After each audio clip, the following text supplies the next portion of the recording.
How to enable developer option on Samsung A27. Let's start the video. First of all, go to app library. Here click on settings app. Now in setting, scroll down to end. Click on about phone. After click on about phone, click on software information.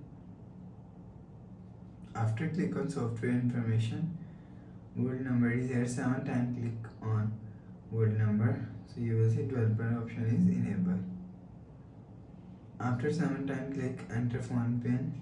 Click on continue.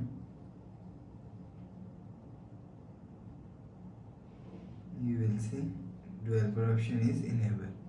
After the process, go back to home screen. Please subscribe for more new latest videos. Thanks for watching.